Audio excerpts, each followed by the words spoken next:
Todas las personas somos titulares de algunos derechos humanos que nos reconoce tanto la Constitución como los tratados internacionales. Hay ocasiones en que para hacer frente a algunas situaciones excepcionales que ponen en peligro a la sociedad, es necesario suspender o restringir el ejercicio de algunos derechos.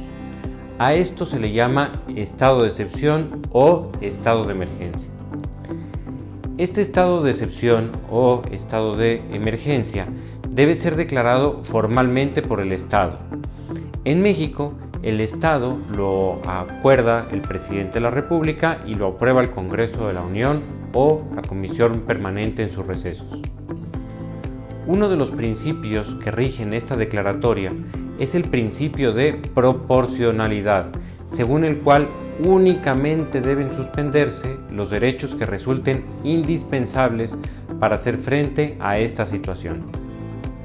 Existen algunos derechos que no pueden suspenderse, pues se presume que jamás va a ser proporcional, que nunca va a ser justificado suspenderlos para hacer frente a ninguna situación, por difícil que sea. Este conjunto de derechos que no son suspendibles es lo que conocemos como el núcleo duro de los derechos. No hay que confundir el concepto de núcleo duro con el concepto de núcleo esencial. El núcleo esencial es aquella parte de un derecho humano que no puede ser tocado por los poderes públicos, pues perdería su esencia. Dejaría de ser reconocible este derecho si se toca este núcleo. El núcleo duro, en cambio, no se refiere a cada derecho en particular, sino a los derechos en general, a los derechos humanos vistos como una construcción única.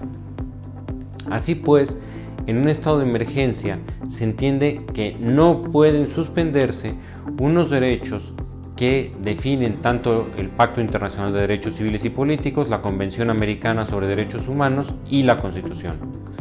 Estos derechos son el derecho a la vida, el derecho a la integridad personal, la prohibición de la esclavitud, la prohibición de la privación de la libertad por deudas de carácter civil, el principio de legalidad, el principio de retroactividad, el derecho a la nacionalidad, el derecho a la personalidad jurídica, los derechos de la niñez, el derecho a la protección a la familia, los derechos políticos y la libertad de conciencia, así como las garantías judiciales indispensables para la protección de dichos derechos.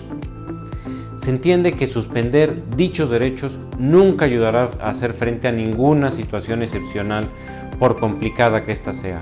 ¿En qué puede contribuir esclavizar personas o matar personas, por tomar dos de los ejemplos de los que hablamos, para hacer frente a una emergencia? En nada. En cambio, restringir la libertad de tránsito o la libertad de comercio para hacer frente a una epidemia puede estar justificado y puede ser proporcional. Estos derechos que no pueden ser suspendidos son, pues, el núcleo duro de los derechos humanos.